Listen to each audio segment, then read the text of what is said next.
Hello, everyone, and welcome to Freelance Chat. So good to see everybody today. Thank you for being here. And I am joined by one of my very favorite freelancers in the world today. I'm so excited to have Melanie Padget Powers here. Welcome, Melanie. Hi, everybody. Thanks, Michelle. That was very sweet. Yeah, should I just tell everybody a little bit about myself if you don't know Yeah, me? sure. I mean, Mel is she's a writer and editor, and she has a podcast for freelancers called The Deliberate Freelancer. And I think you and I met years ago on Twitter, and Mel was one of the very first people to ever come to Freelance Chat. And I mean that without Mel and the few other folks that supported it, I don't know that. I mean, that was in 2018, if you can believe that. So Oh my that gosh. was a long time ago. That was before my podcast. And I didn't know what would happen. So, and it Yeah. worked out really well for a long time. And now, now we're over here on YouTube. Yeah. So, Yeah. and then we got to meet in person at Content Marketing World last year. And that was like Yeah. so fun That too. was fun. That was fun. We got to not just meet, we got to hang out and have lunch a couple days and just kept gravitating toward each other throughout the event. Yeah, it I was a lot of fun.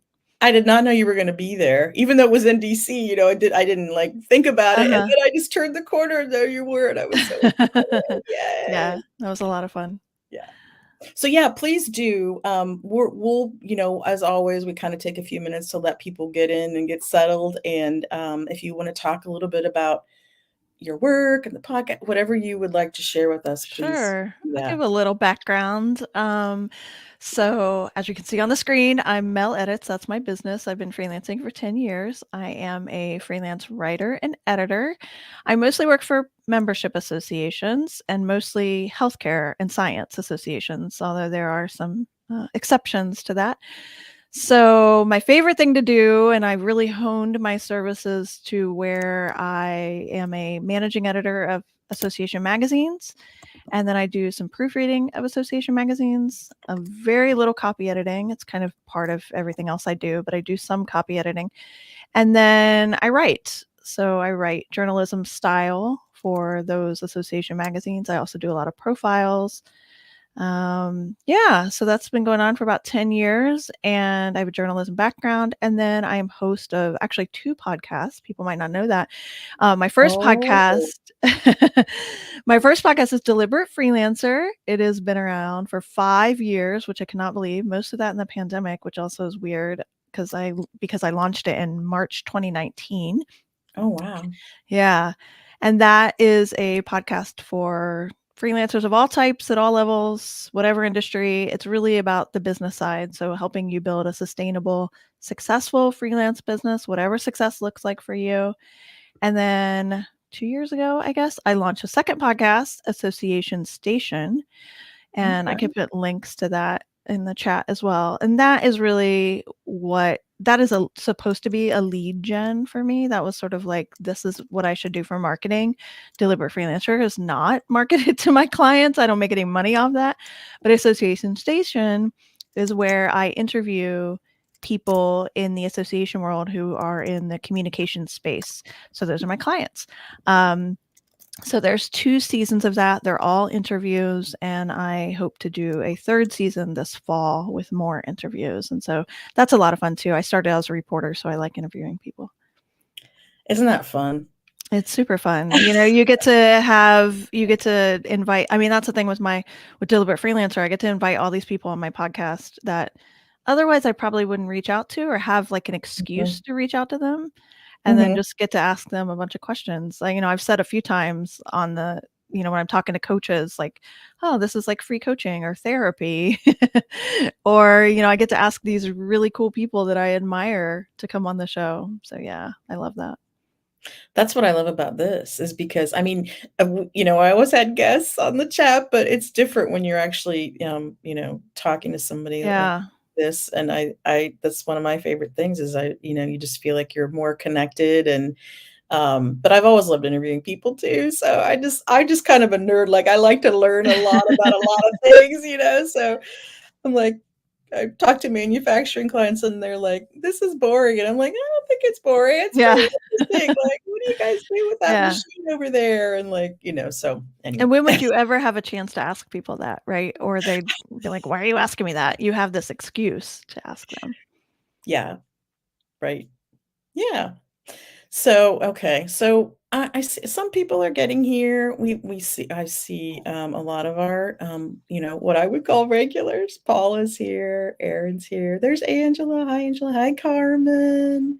Hi Lori. So um this we run this similar to the way we do the Twitter chat, but I will be posting the questions. We'll have the 5 questions. People will make comments and probably ask questions during the chat, and they can ask at the end too. And I'm sure Mel's very accessible. I mean, if you ever have a question for Mel, I mean, like you can find her all over social media. I know we're both on Threads now and spend time over there, and of course LinkedIn and LinkedIn, yeah.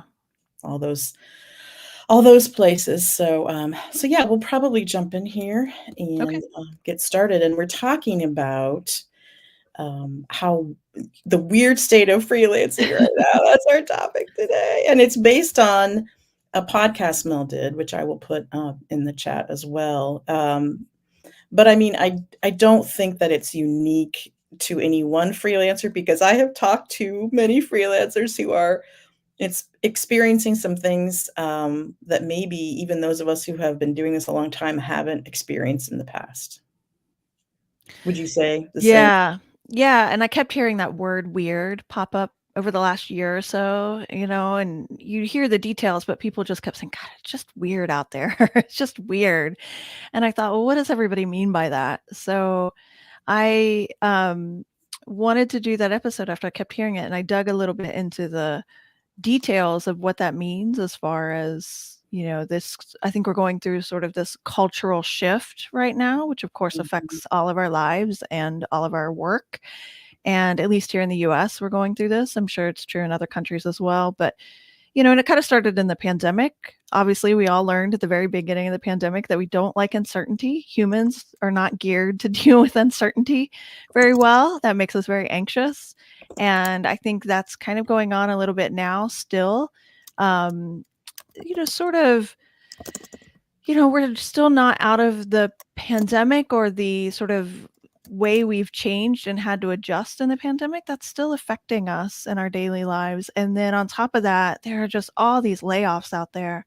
So there are layoffs in journalism. I mean, journalism's been in a free fall for a long time, but it's been really acute the last couple of years. The LA Times, Condé Nast, the Washington Post offered buyouts to like 300 people to try to avoid layoffs, which they were able to do so far. It's happening in the tech world. We're seeing layoffs and, even at the big ones, Microsoft and Google and IBM, Salesforce. And then, of course, it's affecting all of our marketing budgets. I saw a survey that said like 47% of marketers are saying they're affected by layoffs.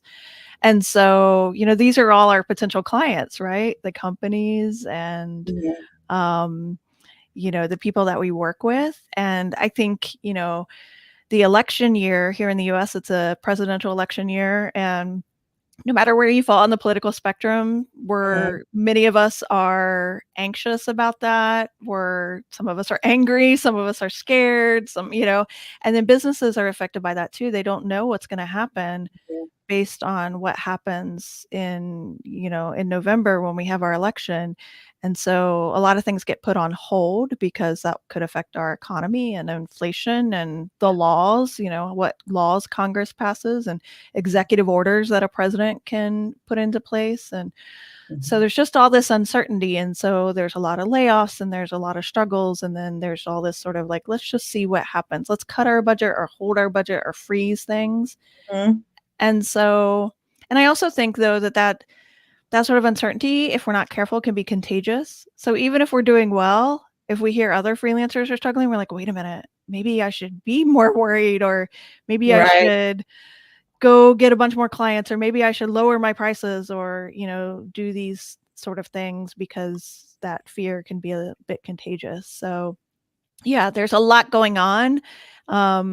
that you could really worry about if you thought about it all day long. And when you're not as busy as you could be, some of us do Yeah. it. Right. Thinking Right. about it all day long, and then It's it's anxiety and like, oh, completely okay, so natural. yeah, and I mean, I think, those of us who've been doing this a while, I've been doing it for over 20 years. And I was talking to somebody yesterday who's just started their own business this year, and they're not necessarily a freelancer, but we're just talking about running your own business and the Yeah. climate and the economy and the election year, blah blah blah, all the same things that you were just mentioning. And I was just saying that you really, to do this, to run your own business, be it whatever it is, freelancer or consultant or whatever you call yourself, you kind of have to have a tolerance for these ups and downs and the Right. risks and it's not like, for sure what's going to happen. But I would argue that's the case in a regular job too, with all the layoffs and everything. Because at least I think when we kind of are the master of our own fate, like we can spread out our risk a little bit over various clients and maybe various industries or various skill sets. We'll kind of talk a little bit more about that in a little bit here. But yeah, so I think that a lot of people are feeling it. And I do think it's just the same as like the recession talk. Even if there's no Exactly. recession, when people start talking about it, then everybody's like, oh, they pull back, like, so Yeah. um, I'm afraid that that might be happening a little bit, so Yeah. I don't know. And to not be completely negative, and we'll talk about some things we can do, but, I was not freelancing yet in 2008, but I know a lot of people were. I don't know if you were, Michelle, but a lot of people survived that huge recession in 2008 and are doing fine, Mhm, and frankly, for those of us who are doing this even just 4 years, we made it through 2020.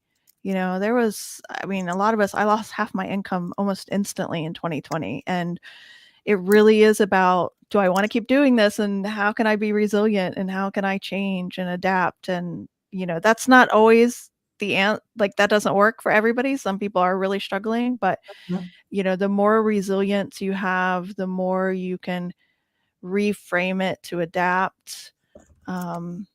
That's very helpful to try to have that kind of mindset, which can be hard. I totally get it. Yeah. Well, that's why we're here for each other. I mean, I feel like, this is really important for us to support each other and kinda maybe I hate to say lift each other up because that's so cliche, but, we have to, like, I think it's good for us to Mhm. be a sounding board and, like,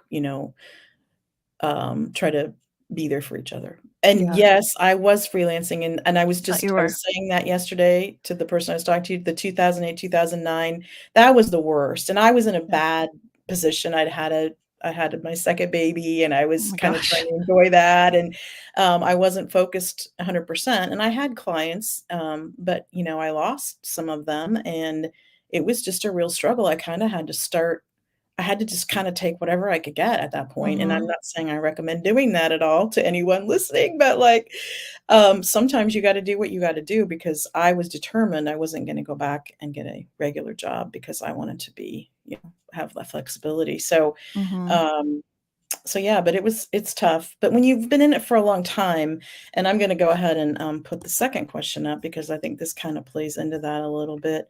You kind of get used to kind of going with the flow. And I right now, what I think is hard, at least for me, is that even though I have been through these lulls before, the first half of this year, like 2024, there were a lot of things like irons in the fire toward the end of 2023 for me, Mhm. and I thought, "Oh, these, some of these will pan out. Maybe all of them will," like, I was very, like, bullish, and then, it really hasn't worked out that way, and I do think it will come back, but maybe it will be post-election, which could mean, good thing you have money saved, right? Because Yeah.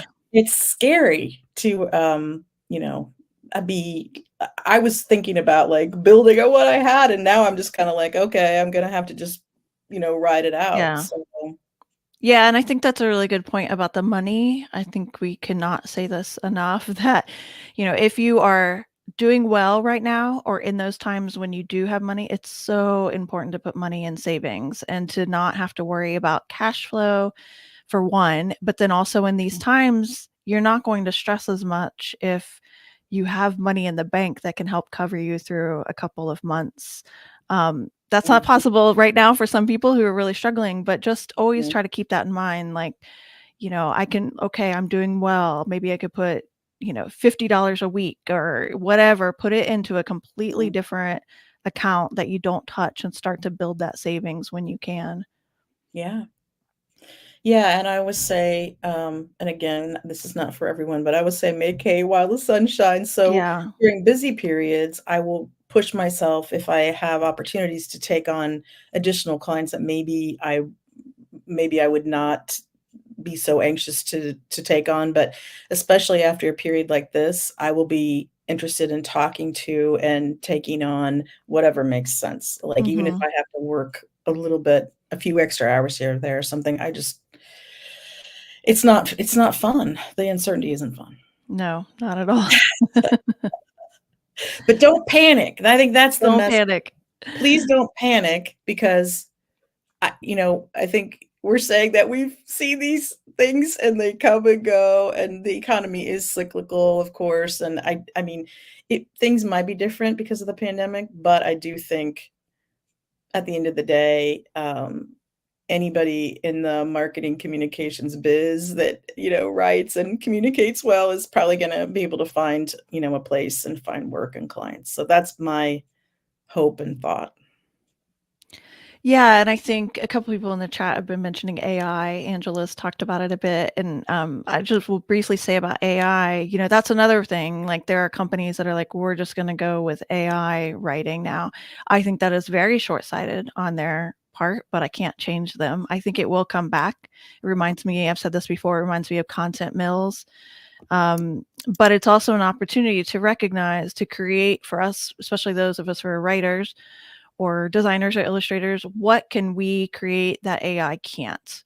So a simple blog post that is 5 ways you can save money during a recession is something that is already out there. It's everywhere. Mhm. Anybody can write that. AI can write that. Maybe not as good as you can't put in personal experiences, but a company might be using AI for that. I don't agree with it, but that's the reality. But journalism style writing, narrative reporting.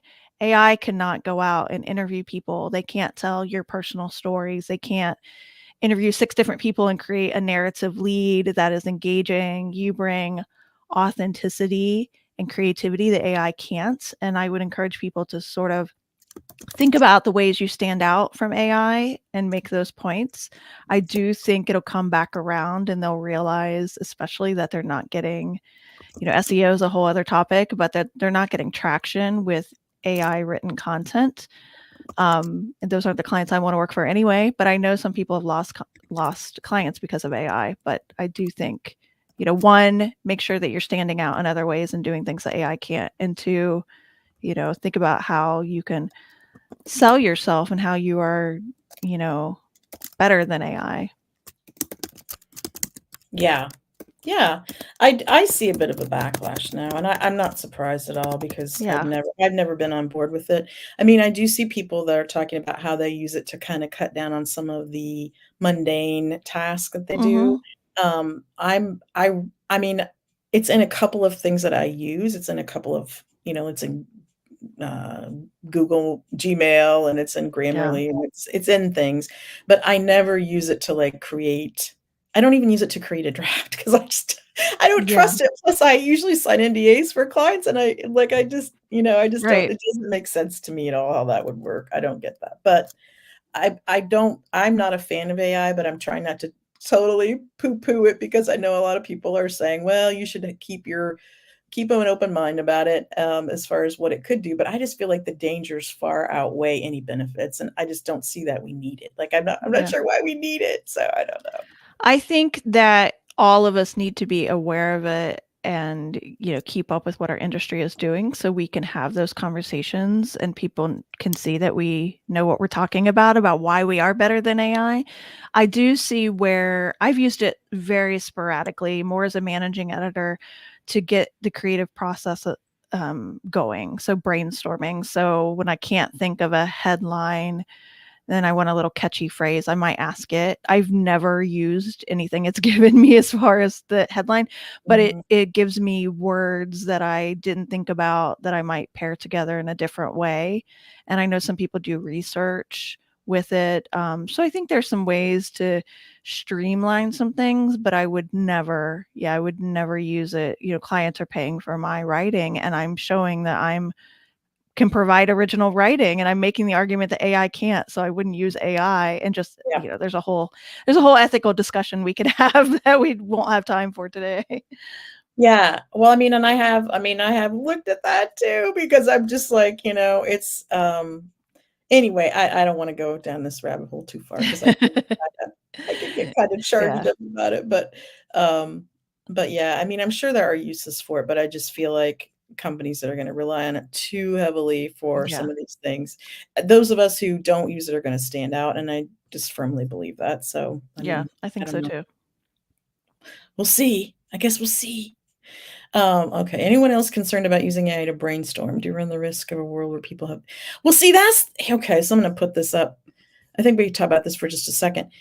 This is where I think people are just Mm. giving over, as human beings, the ability to think and write and produce content or whatever it is, that's Mhm. what makes us that's what makes us who we are, right? So, I mean, I just feel like people are just so ready to just hand all that over, and it really Mhm. bothers me that people don't wanna think for themselves, they don't wanna write, they don't wanna brainstorm or I feel like I'm an overthinker, but I feel like a lot of people are not thinking, and then Mm. that really bothers me. Yeah, I think all of that I think that's such a great point, Erin. That's such a fascinating conversation because, there's a meme that goes around saying, "I don't want AI to do my writing and my painting for me. I want it to do my laundry and my dishes," right? And they Yeah, can't figure out we don't have the robots yet to do that. And, I think this is a continuation of this world that we live in where we're scattered and we're scrolling all the time, and that does something to our brain and our attention span and our ability to be creative. And people who are employees in particular have more demands on them, and they sit in meetings all day long. They're not given time to brainstorm and to be creative. And so, yeah, it's a sad state. This is why I'm really glad I am a freelancer and I get to be creative every day. And not only because I love my job, but I say this all the time to my husband, like, I shouldn't have to worry about Alzheimer's because, like, I'm not doing word puzzles. I'm writing every day. mhm. It's like I'm using my brain every day, in that way that I think is really important for us. So, yeah, it's a fascinating, sort of cultural, societal shift and consequences that we could not even have imagined. And, while I'm fascinated by that, I'm also kind of terrified about exactly what Erin is saying here. Yeah, I think it's a really big deal, and I think they just let it out of the gate, and the Yeah. people that let it out of the gate were only interested in making money and had no concern or, care about society or, the loss of critical thinking or any of the things that to me really matter, and, I feel like everything is just kinda slipping down this, you know when I say weird, that's what I mean because I feel like there's like a set of us that believes one way and then a whole bunch of other people that think Yeah. I'm like, "Well, what's real? What's true?" So then to me, I just have to really go back to my core beliefs and I have to trust my gut and just do what I think is the right thing and, but it's hard. I mean, it's hard to know. I don't know. Mhm. We shall see. I will put Q3 up here, and we'll change gears a little bit. I'm sure we could talk about that for the rest of the hour, but, Yeah. maybe another day. On How a can more Yeah. freelancers Go ahead. I was just gonna say, on a more positive note, question number Yeah. 3. How can freelancers set themselves apart from the competition, and what can help us kinda stand out and differentiate ourselves? Well, I think something that we don't always talk about, it's kind of an overarching thing, and I just said this a little bit with AI, is you really need to be in the know. And what I mean by that is, what is your industry doing and talking about? And from the latest trends and technology, but also, is your industry worried about marketing budgets and smaller staffs, or they're cutting certain divisions, and sort of what is the business world of your industry as well. I think that really helps you figure out how to brand and market yourself and what language you can use to push back against some of that. If you Mhm. know, for example, that people are losing marketing teams and that's your area, I use language for associations all the time because they have small staffs about, you know, let me help you take something off your plate. How can I help you? Do you need some help during the interim? Magazine schedules don't stop, thinking about what is going on in that industry and really targeting your language and being creative about how you market yourself. Um, that's one thing. And I will also say something else that we talk about a little bit, but is taking the opportunity to improve your skill set.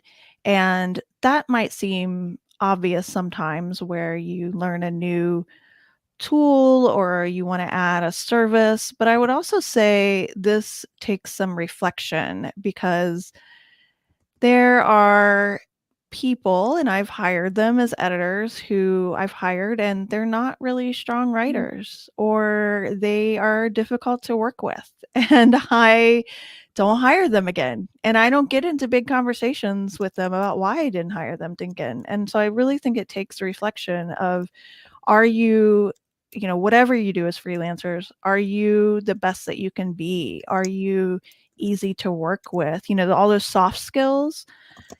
People want to work with people they like. Mhm. Do you take criticism well? Do you take edits well? That's a fine line. You need to have boundaries. Obviously, you don't want to don't let people walk all over you. But what do you like to work with? And really reflect on that. But then also the skill set part, are there types of writing that you struggle with? Are you a designer and you don't know certain things, or you don't know certain software? Are you open to learning new software to, expand your client base, or to tell your clients, hey, I now have certification in this, or I've learned, I've taken a course and I'm really good at this now. So I think it's really important to, and now if you don't have a bunch of work, now is the time to really reflect on that. So yeah, it's the investment, but it's really reflecting on your weaknesses and being honest with yourself about where you need to improve. What I think is really interesting and what I have noticed is that before this, I mean, I'm gonna say maybe 2 or 3 years ago, even after the pandemic, I think there was all this advice about, "We need to raise our rates, we need to do this and that, and we need to push back when there's," and now I feel like in this climate, you have to go pretty much the other way because it's like you don't wanna just dismiss an opportunity unless you've really investigated it, and I mean, I'm not saying you should lower your rates, but maybe now is not the right time to try to go bananas and I mean, I don't know, but I just feel like it's like a whiplash for me. It's like, okay, everybody all the advice was do all these things, and now all the advice is just the opposite. So I think you just have to be flexible, and then I have had a couple proposals turned down, and one of the people did say it was due to price, although when I asked about their budget, they didn't tell me, and I was like, "Okay, well, if you have any questions about this, including pricing, let's talk about it," but no, so anyway, I don't know. Yeah, it is, it is hard. It is that balance, and it's not something we can teach perfectly to every person of how to find that. It's so much personality and what you're comfortable with and what your prices were to begin with versus what you actually offer. And I too, I raise my rates on all new clients. I haven't raised my rates on sort of my tried and true clients because I know they're struggling. And I'm Mhm, not going to go in and be mhm. ignorant of that and say, this is my new rate as of such and such, because my editors don't have control over that. They've already have an approved budget. They would have to go to their boss, who doesn't necessarily know me or see the value in me. It's just not something that I do regularly unless it's a really low paying client. And then, if they can't afford me, that's one thing. But I do raise them on newer clients because they don't know your rates. They don't know that you're raising it. And then there's always room for negotiation. I always ask for that. Yeah, sometimes, someone tells you it's price. I don't, what does that even mean? Mhm, Maybe it was a little bit, maybe it was a lot, maybe that was an excuse. Who knows? mhm, Maybe they changed their mind. But I do think, yeah, it's just, again, really knowing your industry, knowing your client, knowing what is mhm, doable and sustainable. And I was talking about this, was it Austin? Might have been Austin Church where I was talking mhm, about this, mhm, where also the scope creep. Scope creep is real. I do push back on scope creep, but if someone says, "Hey, can you, do these edits that are maybe outside of the original scope?" And I know it's going to be fairly easy and not take that much time. I'm mhm. not going to always say, "Oh, okay, well that's going to be an extra however much, I'll just do Yeah. it." Because it's more important to me that I work well with the client. And again, if it doesn't take much time and it's fairly easy and it's not huge, it's just being flexible and not being so rigid in these rules that we set up for ourselves. Yes, yes. That's exactly it. That's what I was sitting here thinking. You have to be a little bit like and I do think it's true too, what you said that you can't really teach that to Right. anyone, like, when that feels okay, it's okay. I think it's okay to do it. I just go with my gut so often, and I really trust it because it served me well all this time, but, I don't always get it right, but, like, Yeah. I just feel like you have to trust your intuition and kinda go with what feels like I always just kinda try to treat clients like I would wanna be treated, and if somebody sent me some minor edits or comments or s I would be I wouldn't want them to say, "Well, it's gonna be another X amount for me to make these Right. few edits," or like, that just seems wrong to me, but, again, I know there are people who would argue, that, and, I mean, that you just gotta do what works for you. So, Hmm. I do see a question here I wanna, respond to, so when you're reaching out to prospective clients, where do you find them? I'll just put it on the, show it here. Um, LinkedIn, do you find that your direct messages on platforms like LinkedIn are or are not being responded to? I just wanna say really quickly that I got this week a message, a cold email pitching me this service where they would send out 100 connection requests a day on your behalf, and I just thought, "How yucky is that?" Yeah. Like, I mean, gross. So, I mean, there's definitely a way to, like, do it right or do it better than, just spamming people, but what do you think about that? About LinkedIn? Yeah. Just to comment on that is I think that depends on the type of client that you want, right? It's a numbers game. I'm sure some people would respond, but I'm trying to develop relationships with clients, and I know Mhm. you are too, of clients that I actually want to work with, and I know who they are ahead of time, and Yeah. I believe in their content or their mission. I don't send a lot of do I send any direct messages on LinkedIn to people I don't know? Sometimes I don't really do that much of that. What I do more is I connect with a lot of people. I always write a note. I know you're big on this. Yeah. I usually know them in some way. Like I heard you or know of them. I heard you on this. I don't go searching for them. I usually see, oh my gosh, you said something on somebody's post and I agree 100% with that. And I see that you do the same, similar things that I do or whatever. Um, so I try to make it a little more personal. I still don't do a lot of that. What I do on LinkedIn, and I am on LinkedIn a lot more, especially when Twitter sort of crashed and burned.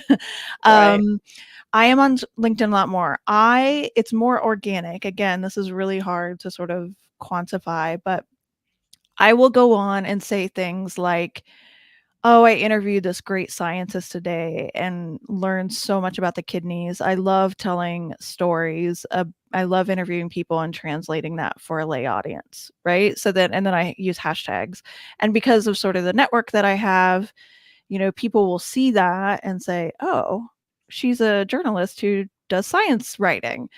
And then on the flip side, I also will go on and put like blatant marketing posts every now and then where I had one last month I wrote, I always say I have capacity or I have an opening. I said, I have an opening for Mhm. and a magazine, I'm a managing editor and I have an opening for another magazine. I would love to talk with you about how I can help you run your magazine or help your current editor, take some things off of their plate. Um, and so, that's the kind of post that I will do in addition to these other sort of more organic, here's what I'm doing on, behind the scenes of what I'm doing every day. Mhm. And I got like 4 responses to that one LinkedIn post. And I know some people hate when you say that, like, oh, all you have to do is one post. That's not what I'm saying. I have really built a network there and I'm doing posts all the time. But that one particular post said, hey, reach out to me if this is the thing you want to talk about. Like, it was really out there. Um, and yeah, and I haven't gotten a client from it yet. I was in conversation with 4 different people. One, basically the Boston approved the budget, so that one's out. So I have 3 more. And these are sort of, these conversations will probably go on all summer where we're meeting and then they're talking about it internally and they're trying to figure out what they want to do. And but I have a potential here and these are big anchor clients for me. So this isn't something where it's just like, can I write a story? I'm really trying to land a couple of new magazines that I would like to, work on. So yeah, I'm just follow up. That's huge. When someone reaches out to you on LinkedIn or someone comments on your post, or if they send you an email, make sure you follow up with them. I pretty much will continue to follow up with them until they scream at me, which has never happened. People always ask how often, how many times. Just again, go with your gut every few months till they tell you to stop. We're talking internally. We'll let you know in 2 months. Okay, well then I'll follow up in 2 months and see what they say. So yeah, LinkedIn post, the direct marketing, the organic post, and then really following up that seems to be working. We'll see at the end of the summer if I get any of these clients through it. Yeah, I was going to say that in addition to just posting on LinkedIn, the engagement, the commenting, I'm trying to Mhm. do a better job of that. I do feel like I try to post at least a few times a week, and I try not to always just post, oh, I'm on this thing, oh, I'm doing this thing. I mean, I could do that every day, probably, Yeah. because there's a lot of things, but I really want to like show the value, right? And then so when they're looking for somebody, then maybe I'll show up on their feed. And I actually had a woman get in Mhm. touch and said, I was looking for somebody and I got on LinkedIn and your post came up. And then I went away and came back like next week and another one of your posts. So then she got in touch and we talked and, so that's what I love to see. That's what I'd Mhm. like to see Mhm. LinkedIn doing for me. But I have to be like more thoughtful about who I engage with and where I comment and Yeah. instead of just getting on there. I mean, like I enjoy doing that, like just having conversations with people, just like, on Twitter, like you mentioned, Mhm. like we used to do, Like we used to do. like the old days. But yeah, so I mean, LinkedIn for me is a little bit of a conundrum sometimes, but I'm trying, I'm doing more over there. So. Mhm. Yeah, and I would say I've gotten back on Twitter a little bit, mostly because that's still the best place to find breaking news, as much as I have feelings about what Twitter, who owns Twitter and what has happened. I have sort of gone back for some things, not so much for work. And Threads, I really love Threads. I liked it a lot in the beginning. I don't think the structure of Threads is really helpful. Mhm. Like we can't freelance chat doesn't really work as well over there the way we did it on Twitter. And I don't see people posting the things that I want to post, even though I'm following certain people. So, there hasn't been a great replacement for me for Twitter. So LinkedIn is really where I am. And the other thing I will say too is Facebook groups, both for people in my industry and for other freelancers. I know a lot of people don't like Facebook, but I found it's worth it for the groups alone. Yeah, I tried and I kinda gave up, over there with the groups because I felt like there's kind of a bullying aspect going on at one point, and I just bothered me, so I didn't love Yeah. it. I'm gonna Yeah. put your threads up though. I do like threads. I see a little bit more happening over there, and I feel like some people are really betting on the future of it. I don't like Mhm. that it's connected to Instagram and Facebook. That's my issue with it. But I mean, it's like the lesser of the evils at this point. LinkedIn has a ton of problems as well that I get spammed with all kinds of, buy a franchise and hire us to skyrocket your, Right. Right. outreach and, all that kind of crap. So, I mean, there's problems. And I mean, being in the business we're in where we have to market ourselves and be out there, that you just have to kind of pick your lane. Twitter just started like not showing people's likes. They're gonna stop showing likes. And so that's just another to me, like yet another, not that there haven't been a lot of Right. Right. issues, but that's yet another thing. And then, yeah, I don't know. Not real excited. I mean, I feel like I still go over there because reporters Mhm. are there, and a Mhm. lot of my friends are there and not on Threads or not active on LinkedIn, so but I mean, yeah, I really in my heart of hearts, I would love to kinda distance myself a little bit more, so Yeah. Yeah. I understand. I'm gonna put Q4 up. Let's see. Oh, wait, I copied and paste your threads, but I need to copy and paste this question. Okay, this is a good question.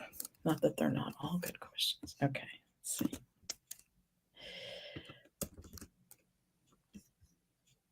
Right. There we go. So how can freelancers bridge to new projects, industries, or services? I think this is a really important one. Yeah, I think there's, like, 2 ways to look at this, and you have it there in the question. It can be bridging to new industries or bridging to new services. So, I think take something that you do now and you are good at and or you like it or it pays well, like a couple of those. You may not love it, but maybe it pays really well and you can see a demand. And think about how you can bridge to a more lucrative or in demand service or industry. So Mhm, maybe if you are, we used to call them mommy bloggers, but maybe if you write about parenting and wellness and you're struggling to find, clients in that area or they just don't pay very well, maybe think about, okay, so I write about parenting. I'm a parent.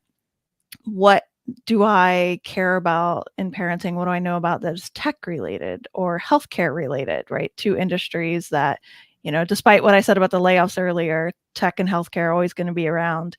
Um, mhm, is there a way to take, you know, your parenting interest and merge, kind of bridge that to tech? And sometimes you write a story to get a clip from, that's for a parenting website that talks about, whatever technology apps that you use or ways to monitor kids online or whatever it might be. And then you have that in your portfolio. So when you go to tech companies, you can say, well, I've written about tech and you have that in your portfolio. The other thing too is you can take one of your services and see how you can kind of upscale your service. Excuse me.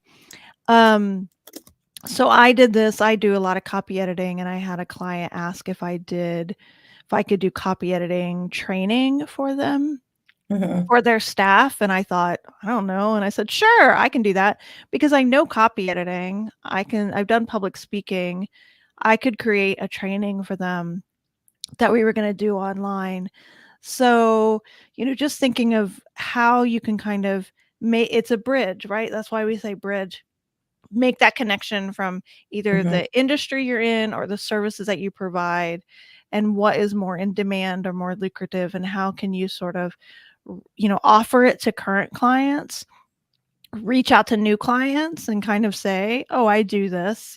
Don't completely lie if you have no idea what you're doing. Right. But if you can figure it out, you can tell them that you offer that and then you can figure it out. So that's sort of how I think about it. Yeah. I mean, I think, before this current, like, weirdness, I was really leaning and of course, I've leaned into B2B because I wrote a book about B2B PR, so I'm really leaning into B2B, but even beyond that, I was kinda leaning really hard into, like, tech and manufacturing, which that's probably still those are my 2, you know, industries that I work with most often, that I, like to look for clients in those industries. But I have to be a little broader. I can't, if somebody is not in B2B, or somebody in B2B in a different industry or whatever, I have to be a little bit more open-minded and just say, "Oh, well, of course I can transfer, all that I know and work on this with this company too," because a lot of the basics are somewhat similar, even if, I might not know the exact, publications in a certain space or something. I can certainly do research and find out. So I'm just trying to keep a more open mind and just, be a little bit more flexible and not just dismiss something right away because I'm like, "Oh, that's not a fit." And then, of course, I would refer it to somebody else or whatever, if it wasn't a fit. Because there's certain things that I wouldn't say that I do well, and I just Right. don't think that would be fun for me, like, Right. or I wouldn't deliver a very good, product, and they wouldn't have me back, and that to me, that's the other thing when I take on a client is, are they gonna give me a good review? Are they gonna ask me back again? Are they gonna refer me to other people? Those are always kind of the things that I'm thinking about too, because, I wanna knock it out of the park, and I want them to say really great things about my work, so Yeah, I think so much of this really is having the time to step back and be reflective and be honest with yourself and say, I'm not good at that. Like I don't write consumer health articles. I'm mhm, not good at it. I don't like it. mhm, I've tried. I don't think it's a quality product and I'm not interested in doing those or getting better at those. I know that about myself, but I know that I could write about healthcare technology because I mhm. know a lot about healthcare and I could sort of bridge that to tech, depending on the project. So I think so much of it is being flexible, being reflective, having, seeing what your mindset is, but also setting boundaries and going with your gut. And, and like, again, I don't even know if they're soft skills. These are really important skills that are hard to teach and everybody's different. The other thing I was thinking about with bridging is I know people that write profiles for alumni publications, Mhm. and not only do alumni publications sometimes only come out 2 or 3 times a year, but they also have been hit hard recently, and so you can't make a living writing profiles for alumni publications probably. But maybe you can write profiles for other organizations. Or if you have that university knowledge, maybe you reach out to universities that you already work with or ask for referrals from your clients to the marketing department or other types of departments in the university that you could do copywriting for if that's something that you think you could be good at. Or maybe they want profiles for a website of award winners or even case studies. You could sort of teach yourself some new skills and learn. That's a kind of a bridge too for some people. So just thinking about how you can write profiles in different ways or work with universities in different ways. Yeah, that's a really good example, and I think I wanna go back just to something you said there about asking for referrals.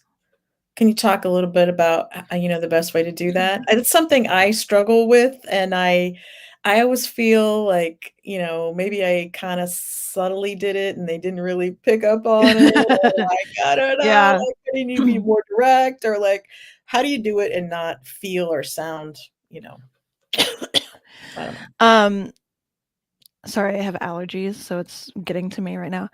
And, I so one, after you finish a project right after you finish a project with someone, especially if they're a new client, but any client, and they're really happy with your work and they're telling you a great job, and you say, "Oh, wonderful. I'm looking for more work in this area if you have any colleagues, or is there anybody else at your company that could use," and then the thing that, blah, blah, blah. The thing that I'm really clear about is what I'm looking for because they may have hired you to do a very specific design and they don't know all the other things that you can do. And so I say, I'm looking for other clients that are looking for these things. And I'm very specific on what I'm looking for. I'm a magazine managing editor. I write journalism style. I write profiles. So doing it right after they tell you how great you have done with the project that you just turned in is makes it a little easier because they're really happy and then it's fresh in their mind. I will also sometimes ask them at the same time for I might do either or referral or a LinkedIn recommendation. Do Yeah. you mind if I send you a link to a LinkedIn recommendation? And sometimes I tell them and people like it if you tell them. It's like when you were in college and you were asking your professor to write you a letter of recommendation. What am I supposed to say about you? And so I will tell people, do you mind talking about how I was easy to work with on this project, or how it was to work with me on this project? Or do you mind, highlighting the fact that I interviewed a bunch of scientists on a wonky subject? Because then that gives me a bunch of LinkedIn recommendations on different areas. I have ones on editing, I have ones on writing, I have ones about how easy I am to work with. And so it kind of covers all the bases. They all don't just sound the same. Yeah. And I also ask for referrals with, especially clients I've worked with for a really long time, Mhm. or ones, I become kind of like, I really want to work with people that I like, and I become kind of work friends with a lot of clients, even if we aren't sort of Right. real life friends.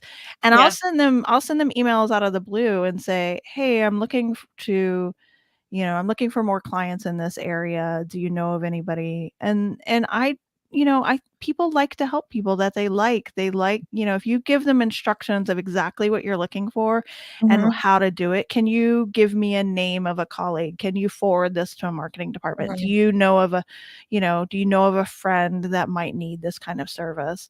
Mhm. And not just say, can you give me a referral? They don't know what that means. Yeah. Here in the back of my mind, here's what's going on. So it's like, okay, if I ask my client that I love for a referral, are they gonna be afraid that I'm not gonna have time to serve their needs, if you know what I mean? Like, and I know Yeah. that's probably totally silly and wrong, but in the back of my mind, I'm like, yeah, I really hesitate to do that. I do ask for LinkedIn recommendations, but I feel like that only goes so far, I mean, it's not the same as like an introduction or a connection or whatever. So Well, I'm not your therapist, so we don't have time to get into that here, but no, I understand that, and I think, 2 things about that. 1, they know you're a freelancer, and they're not your only client. You have to have other clients to survive. If you don't have other right, clients, you're not gonna be able to work for them. right. And I would say too that they, know, like, they are happy to, help out. They like Mhm, you, they would be happy to help you out. I think what I would frame it more as, I have a new opening, I have even if it's the same, you could say, yeah, I have a slot that opens up and I'm looking for a client to fill. And that way, they know you have other clients, obviously, and then that way you're not saying that you're taking time away from them. You have this other slot that opened up that you're trying mhm, to fill. So, yeah, thinking about in a way that might make it a little more comfortable, but yeah, I get it. yeah. I think it's just getting out of your own head sometimes, it's Oh, man. If only. I'm gonna put the last question up because we're down to our last few minutes here, so I can't believe it. The hour just flies by. I know. Okay. So this is Mhm. really kinda just, what are the best ways to market yourself as a freelancer? Are there any other tips, any other things that you would recommend or have them think about? Yeah, I'd love to hear what people say in the chat, what's working for them, what might not be working for them right now. We talked about a lot of things. We talked a lot about LinkedIn. I would also say, I can't remember, we talked about this a little bit, but really find out where your clients are, because if they're not on LinkedIn, if you're hiring individuals, they might be on Instagram. They might not be on LinkedIn. If you're a photographer doing, family photos, it's Instagram, right?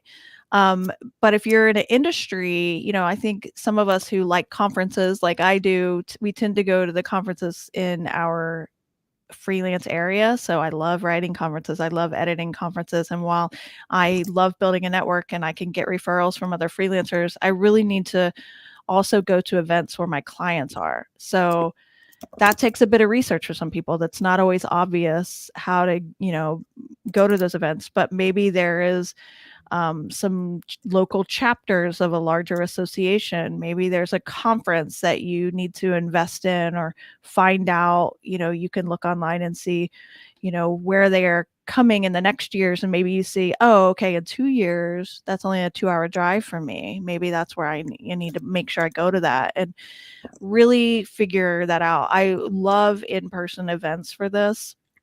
And I really make a plan. I have my business cards. Sometimes I create little marketing things to hand out. I look ahead of time who's going to be there. I go to sessions based often on who the speaker is because I want to talk to the speaker afterwards. So really have a intense game plan for going when you go to those in-person events, but also making friends at those events. Like I was going to say, I said this intense marketing plan, but then you don't want to like bombard people with, hey, do you need freelancers? And, just Yeah. have a casual conversation with people and Mhm. tell them what you do. I also invested in, it cost a little bit of money, but those ribbons that they have on your badges, I had one made that said, I had two made. One says freelance editor and one says freelance writer. And I add those to my badges when I go to these events, and that it cost a ridiculous amount because they sell those to company events, and I had to buy like 100 of them. But that really gets people's attention without me saying anything that I'm a freelancer. So that's something that I'm really big about events and conferences. Yeah. Yeah, no, I know, and I noticed that on I noticed your ribbons when I met you at Content Marketing World, so it does work, right? But yeah, that's a really out of the box, idea right there. I don't know of anyone else doing that, Mel, so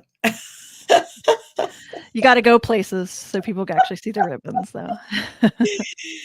I think too, for a minute, we should talk about how important it is if you're in freelancing for the longer haul to always be marketing yourself. It doesn't matter if you're busy. It doesn't matter if the economy is good, bad, or otherwise.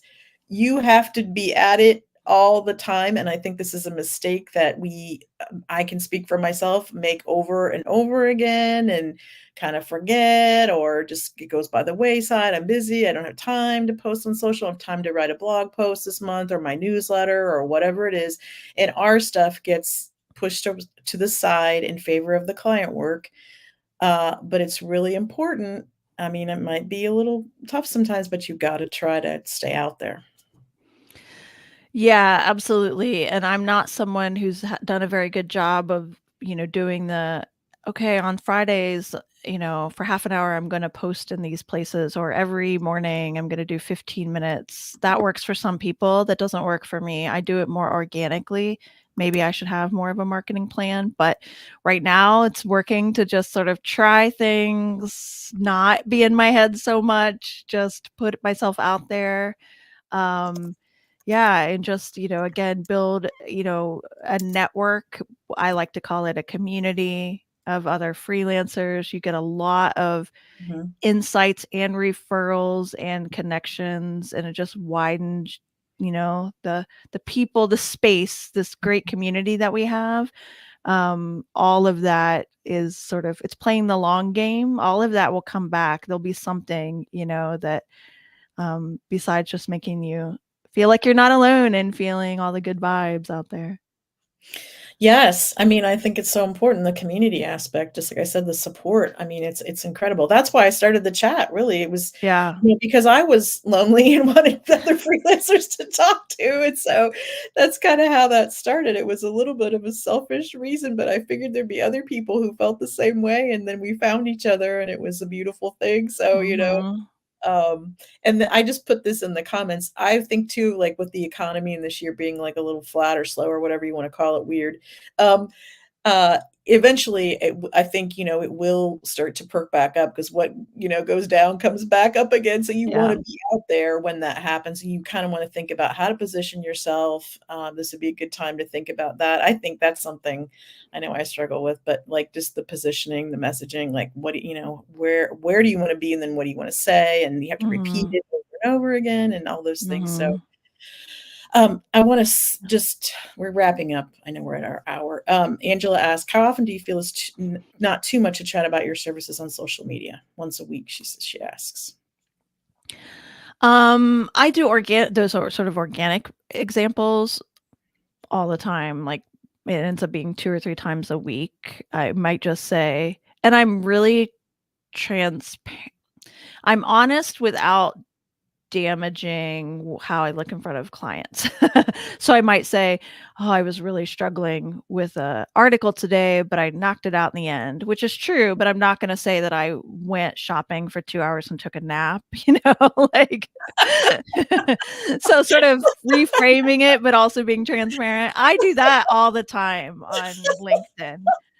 The blatant, like, I'm looking for a new, whatever in the slot, I would only do that I only do that about once a month, maybe every 2 weeks. If it's really blatant marketing, I try to tame that down a bit.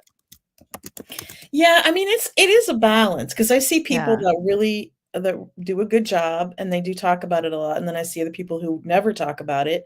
I think there's a happy medium in there because I think people can get kinda turned off if you're constantly talking about it, but if you don't talk about yourself, I always say, then who will, you know? Yes, people say, "Well, my clients will talk about me." Well, maybe Mhm. they will. I mean, we can't really count on that, can Yeah. we? Because everyone's busy and they don't know what to say, like you said earlier, so I don't know. I think you do have to definitely toot your own horn a little bit at least, so that I don't know.